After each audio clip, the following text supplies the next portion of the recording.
Another day, another video. Why is that so bright?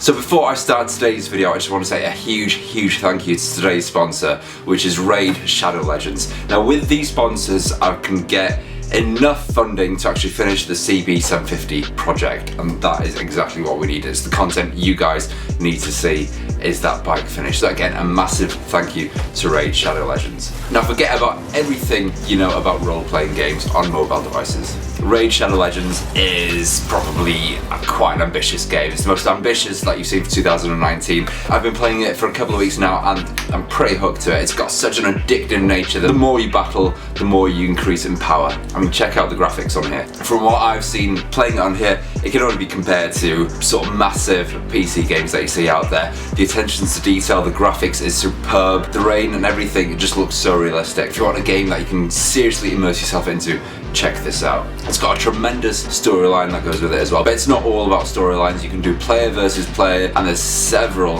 champion characters that you can collect. Raid is quickly becoming a massive game out there, especially for 2019, so make sure you get your foot in there early, collect as many points as you can and become an absolutely unstoppable force. So don't forget, check out Raid, click the link below, get your 50,000 silver and join me on it.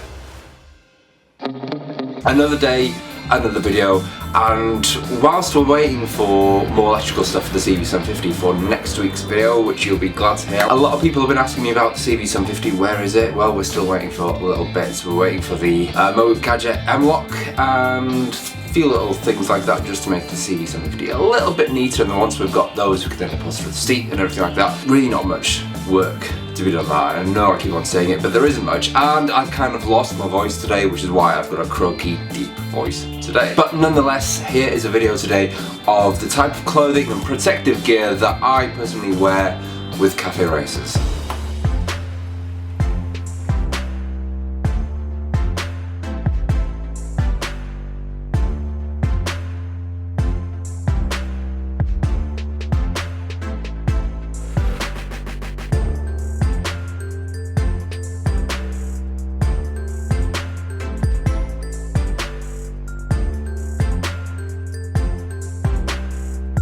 I'll show you a variety of clothes right from the feet up to the head and show you the kind of style I wear when I ride. In fact, when I ride my Ducati as well, when I ride the Monster or any other bikes for that fact, it's what I feel most comfortable in. Some people like leathers, two-piece, one-piece. No, I'm more of a casual person. And the type of clothes I wear are clothes that you could easily get off your bike and then walk around, do your daily shop, do your daily work even, and it won't bother you at all. It kind of seamlessly blends in from riding gear to everyday clothing. Not that you wear these every day because of the sheer price of them, but anyway, enough from me. Here are my cafe racer gear. So first on the list, my STYLMARTINs, my trainers and sneakers, whatever you want to call them, boots. I did actually purchase a pair of boots which I will remain nameless, but here they are. These ones, these are probably more suited to the cafe racer style, but to be honest, they are clompers, and I've hardly used them. You know, there's not much wear at all on them, and I just found them too big, too clumpy. I mean, the heel itself is about a good inch. It just made me even taller. I'm 6'3" as I am. I didn't want to be any taller than that. They are steel toe cap, and I just couldn't get my feet in between the gears. Even on the Monster, I couldn't even, no, it was just a faff, and it was, I mean, you could do it, but it was more faff than it was worth. So these purchased, used a few times, and then tossed to the side, never to be seen again. But which leads me back to my STYLMARTIN. I absolutely love these. I like the sort of everyday use of clothing. I can go out, I can ride my bike, I can then go out, do a shop. It doesn't look too strange. It looks like an everyday high top sneaker, trainer, and obviously also it's got the added protection that you need. It is kind of splash proof. I have been out with them in rain. I've not felt any rain soak through them. You know, I guess they are waterproof to that fact. They've got ankle protectors here, well, a bit of padding there. They are not steel toe cap, but they do have the little patches that go over so you can change gears and all sorts of them, so you're actually damaging the top of your shoe. And of course they come with a selection of different laces, and I've gone for the most vibrant colour, being me, and obviously you've got that decal at the back, but they come in various colours. These are the ones that I went with. Kind of a bit denim looking, a bit darker, obviously because of the hard wearing nature of them. I didn't want them to stain, get dirty, all this, or show any stains. Absolutely love these.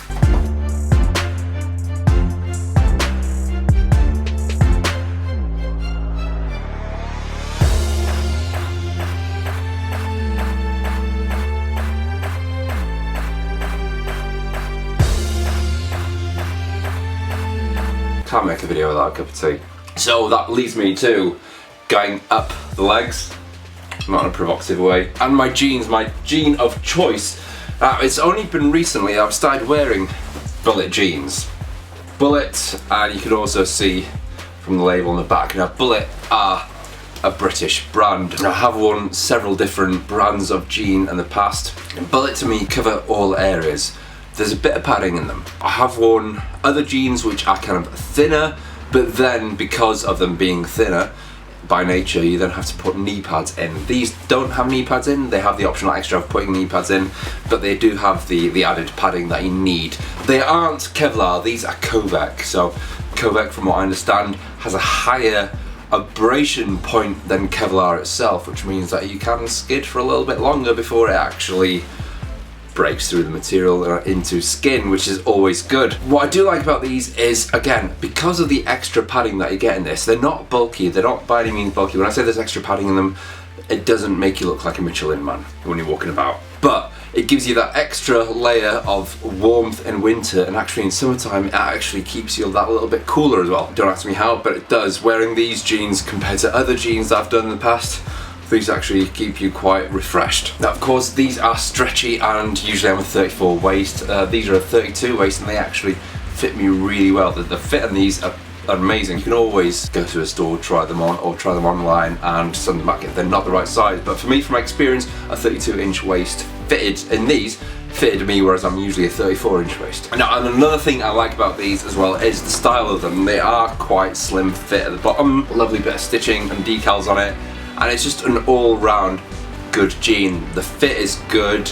I could easily go out town wearing this and not really bother me. It won't make me think that I'm wearing a motorcycle jean, you know, with these massive knee pads or buttock pads or whatever you've got in there. As I've said before, these do have the optional extras of adding them if you need. Highly recommended. Bullet jeans, check them out. They do ship worldwide. Definitely give them a go and you won't be sorry. I definitely wasn't the first time I wore these. I was seriously impressed.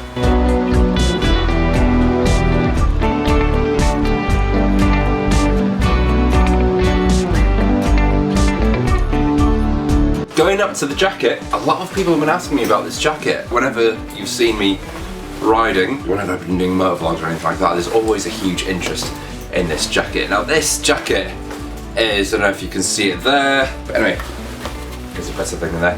This jacket is BKS brand, which I believe, again, to be another British brand. A lot of people might not have heard of them, but if you go to somewhere like J&S Motorcycle Accessories, which is a massive motorcycle store near me, you'll actually find BKS being stored here. Now this is a heavy jacket. Of course, as with a lot of motorcycle jackets, they are heavy. Padding in this is amazing. You have, well, first of all, you have your winter liner on the inside there. Probably not the best camera to do this with, is it? You have your winter lining in there. Inside that winter lining, you then have kind of like your back protector there. It's not the biggest back protector there is. It's not the fattest, and it's not the most rigid. There is there, and you've got the ability to actually change it as well if you want to. There are elbow pads in this as well, so that you've got that reinforcement in the elbow if you do come off, heaven forbid that you do. And just the styling on this, I love it. I love the diamond stitch on the side here. I love the fit on this. I guess the shoulders could be a bit narrower just to make that a little bit more fitted. They do stick out a little bit more because obviously you've got that extra padding in there, and you've got these incisions here to actually give you that movement when you're hunched over your bike. So it's a complete flexible jacket. You're not going to be restricted when you're riding this at all. And it's a nice brown leather. It's probably looking a bit dark on here. The more you wear a jacket, the more worn it gets, the more kind of natural it then looks. And going all the way down to the bottom here, You have also that extra little bit of padding just where your kidneys are down at the bottom here, just in case, heaven forbid, anything should happen. So it kind of looks after you. The jacket does actually make sure that you are safe and secure on your bike if you do come off at all. But I do love this, even down to the arms. The arms themselves are quite slim, as a jacket should be actually. When you come down to where your hands poke out, you don't want any wind going in there really, so it's quite snug, quite secure. And you know what, I've got no complaints with this jacket. It's reasonably priced as well, and it's not going to break the bank, so check out BKS as well if you want to.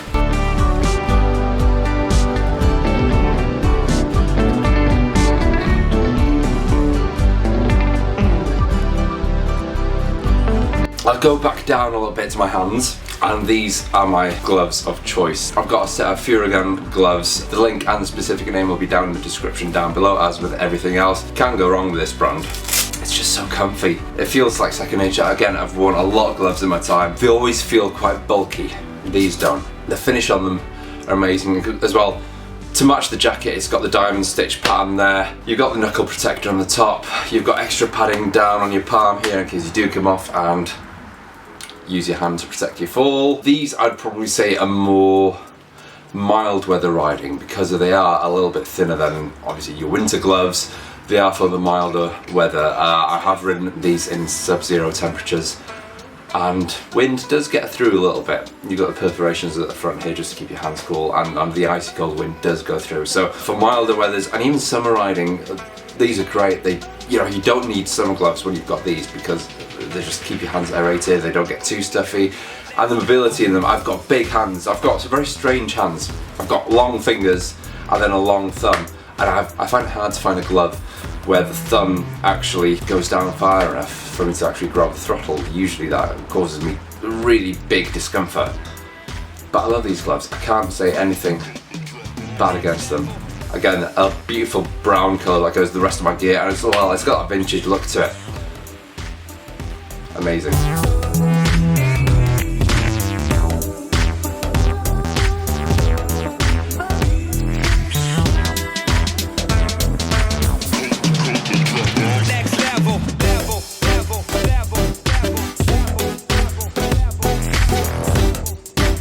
And going up to the top, I've got two helmets that I use. I've got my vlogging helmet, which is this. It's just an HJC IS16, but this has done me well. I've had it for a few years now. I'm probably due an upgrade for like an everyday helmet. As far as fitting the GoPro mount on it, I've got a neat little construction rigged there. So I've got the camera at the front. You know, for a bottom end, for a low end helmet, it does the job, it does the job. Not to mention it's got the little Velcro patch on the side, so I can actually stick my tie clip mic on the inside with Velcro on that. But this then leads me to my actual helmet of choice.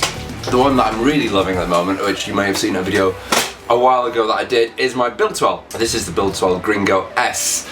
There's a lot of confusion on the last video that the reason I'd actually bought a Biltwell helmet is because it is DOT certified and ECE certified, as you can see at the bottom there. So these are now ECE certified, and obviously you've got these bubble shields and everything that goes with it. I've got my mirror finished smoked lens. It's smoked and it's tinted, so when you're riding it, you do have a tinted view, but it has got that mirror finish on the end, so it just makes it look absolutely cool. And surprisingly enough, this actually performs better than the IS16 in wind. This is a really stable helmet. I really do like this. The finish on it is brilliant. The fit on it, I mean, the only other thing I'd say, again, depending on your head shape, is that that could have a chin guard at the bottom, a piece of canvas, piece of material just to go at the bottom of your chin if you have a long face and your chin's going to poke out over the bottom.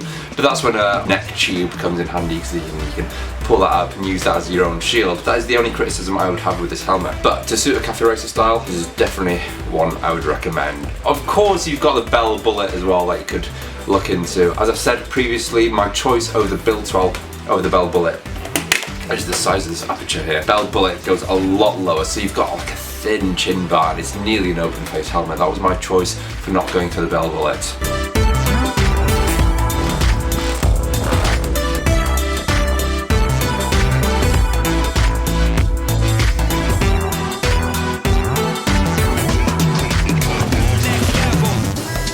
So that is all from me for today. Again, a thank you to the sponsor of this video. You will find the link below. Don't forget to claim your free silver coins for that. Do it, it is absolutely worth it. You won't be sorry that you download it. It's a free game, so you might as well go and do it now. You might as well go and download it. Next week's video will be the CB750, the wiring video, and you know, I think there'll be a little infill video as well on that. Will there be? Or maybe after that. I haven't decided yet when it's going out. But it's actually talking about the historic vehicle tax issues that we've got in this country here and what exactly it's all about. So I've been confused as well, so there'll be a video on that as well.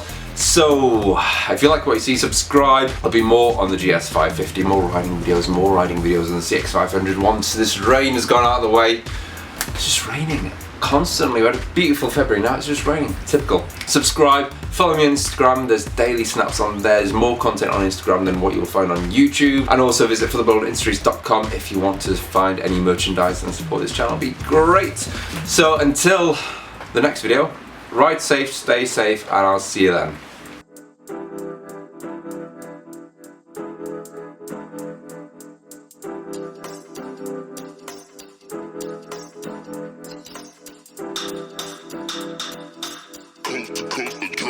Next level.